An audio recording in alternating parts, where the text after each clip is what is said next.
Instagram से हुआ रंजीत को प्यार और प्यार होने के बाद पहुंचा दुबई। लेकिन जब वापस आता है तो उसकी पत्नी, उसका पिता, उसकी माँ, सब कुछ उसका बिखर चुका था। और जब अपनी पत्नी को रेलवे स्टेशन पर चाय बेचते हुए देखता है तो उसकी आंखों के आंसू नहीं रुकते हैं।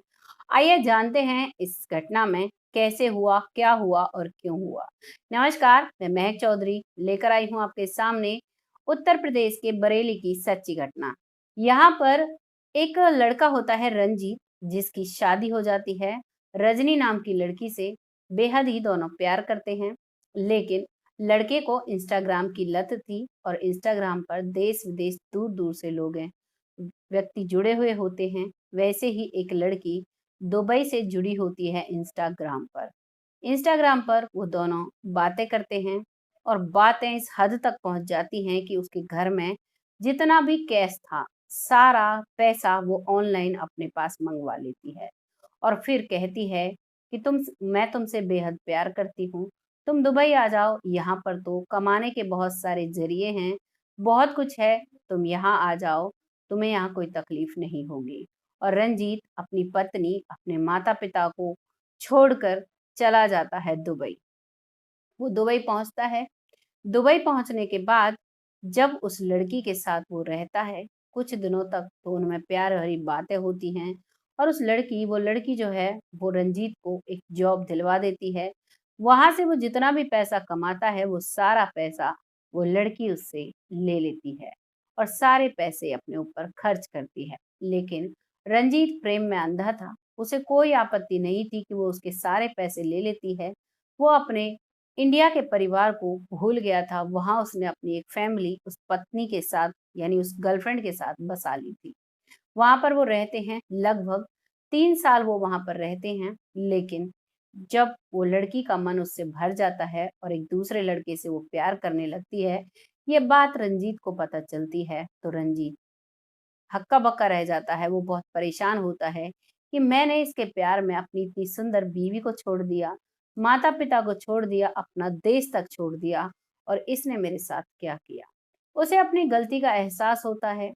जब वो उस लड़की से बात करता है तो वो लड़की उसे गुंडों से पिटवाती है और साथ ही साथ धमकी देती है कि अगर तुम यहाँ से नहीं गए तो फिर तुम्हारी खैर नहीं, आप यहाँ से निकल जाओ। और वो वहां से अपना बोरिया बिस्तरा बांध कर वापस हिंदुस्तान आने के लिए चल देता है। आता है। आने के बाद जब उसकी ट्रेन एक स्टेशन पर रुकती है तो सभी कोई चाय पी रहा था। रात भर ट्रेन चली थी, सुबह सुबह का वक्त था। कोई चाय पी रहा था, कोई कुछ खा रहा था, कोई कुछ इधर उधर देखता है। तभी वो खिड़की के पास बैठा हुआ था तो एक महिला आती है और कहती है, सर चाय ले लो, चाय ले लो, बहुत कड़क चाय है।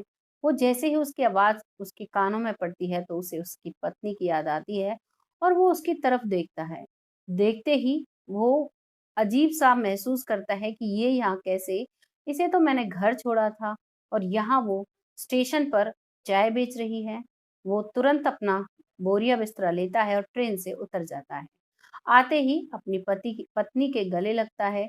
पत्नी भी उसके गले लगती है और कहती है, जी आप कहाँ चले गए थे, आपने तो हमें बताया भी नहीं कि आप कहाँ जा रहे हो। 3 साल से मैं तुम्हारा इंतजार कर रही हूँ, लेकिन तुम लौट कर नहीं आए। तभी रंजीत पूछता है रजनी से कि वो सब ठीक है, लेकिन तुम्हें इतनी नौबत कहाँ आन पड़ी जो तुम्हें घर छोड़कर यहाँ ट्रेन के स्टेशन पर चाय बेचनी पड़ी। तभी वो कहती है कि चलो बैठकर बात करते हैं, ये यहाँ बात करने की जगह नहीं है। वो उसको लेकर अपने चाय के खोखे पर जाती है और वहां बैठकर चाय पिलाती है उसे, पानी देती है, चाय पिलाती है। और वहीं पर उसकी सास ससुर भी चाय बनाते थे और वो बेटी है वो बेचती थी, यानी लड़के के सास ससुर। वो उन्हें देखता है, उनके पैर छूता है, उनसे आशीर्वाद लेता है और कहता है, ये सब क्या हुआ। तब उसकी पत्नी बताती है कि आप तो मुझे छोड़कर चले गए, मैं इसी उम्मीद में वहां पर टिकी रही कि माँ को कम दिखाई देता है, भैया भाभी अलग हो गए लेके अपने परिवार को, और जो पिताजी थे वो भी घर में रहते थे लेकिन वो गलत नजर मुझ पे रखते थे। माँ को थोड़ा थोड़ा दिखाई देता था। जब रात में माँ सो जाती है तो जो पिताजी हैं उन्होंने मेरे साथ गलत करने की कोशिश की, गलत मंशा से उन्होंने मुझे पकड़ा और मैंने बड़ी मुश्किल से अपने आप को बचाया। उस समय पूरे परिवार को पता चलता है, सभी उसे समझाते हैं और वो मान जाते हैं, लेकिन यही उनकी नीयत नहीं बढ़ती है।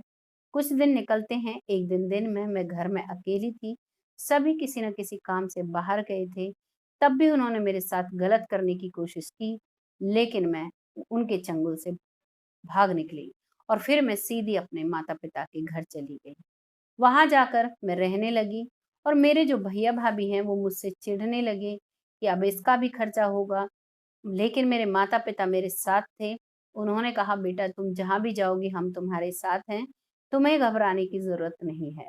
और मेरी एक सहेली यहीं पर चाय का काम करती थी। उन्होंने मेरा भी अपनी जगह बनवाई और चाय बेचने का काम शुरू करवाया और मेरे माता-पिता ने भी मेरा इसमें साथ दिया। ये सब वो सुनता है और बहुत हैरान होता है। सारी कहानी वो सुन रहा था, उसकी आँखों से आँसू छलक रहे थे, लेकिन गलती उसी की थी, इसलिए वो कुछ भी नहीं कह रहा था। तभी वो कहता है कि मैं अपनी गलती का पश्चाताप करता हूँ और मैं अपनी गलती सुधारूँगा और आज से तुम चाय नहीं बेचोगी, चाय मैं बेचूँगा। तुम्हें एक पत्नी की तरह घर सँभालना है और तुम्हें कोई भी टेंशन लेने की ज़रूरत नहीं है। और अब उनका जो चाय का काम है वो बहुत तेज़ी से चलने लगता है। कुछ दिनों तक वही काम करते हैं, तभी वो लड़का रंजीत अपने घर जाता है, देखता है कि घर बिल्कुल वीरान पड़ा है। वहाँ के लोग बताते हैं कि तुम्हारी माँ का देहांत हो गया और उसके बाद तुम्हारे पिताजी का भी देहांत हो गया। उससे पहले तुम्हारे भैया-भाभी जो हैं वो घर छोड़कर उन्होंने अपना अलग घर लेकर वहाँ पर घर बना लिया और तुम्हारे हिस्से का ये घर वो छोड़कर चले गए। वो अपनी उस प्रॉपर्टी को बेचता है, उससे जो पैसा आता है अलग घर बनवाता है और अपनी पत्नी को राज़ी-खुशी बहुत अच्छे से रखता है। अपने सास-ससुर के साथ वो बड़े ही प्रेम से रहता है। ये थी कहानी रंजीत की, जिसने इतना बड़ा धोखा अपनी पत्नी को दिया और जब गर्लफ्रेंड से धोखा पाया, तो उसे पत्नी का प्यार याद आया। यहाँ पर सैल्यूट है उस पत्नी को, जो उसने 3 साल तक अपने पति का इंतज़ार किया, किसी और से प्यार नहीं किया और अपनी इज़्ज़त को सँभाले रखा, अपने पति का इंतज़ार करती रही और मेहनत से कमाती रही। ऐसी महिला हर घर में हो, तो परिवार स्वर्ग बन जाता है। जैसे कि रंजीत का बिगड़ा हुआ घर सँभल जाता है, बिगड़ा हुआ दोबारा से घर बस जाता है, वैसे ही अगर महिला सही हो, तो घर बस सकता है और जो रंजीत है, उसे भी अपनी गलती का पश्चाताप हुआ, इसीलिए ये सब कुछ हो पाया। कहानी कैसी लगी कमेंट सेक्शन में ज़रूर लिखना और ऐसी ही कहानियाँ देखने के लिए हमारे चैनल को सब्सक्राइब करें और जो भी फेसबुक पेज पर देख रहा है, वो फेसबुक पेज पर फॉलो करें। बहुत जल्द फिर आती हूँ ऐसी ही एक कहानी के साथ, तब तक के लिए जय हिंद, जय भारत।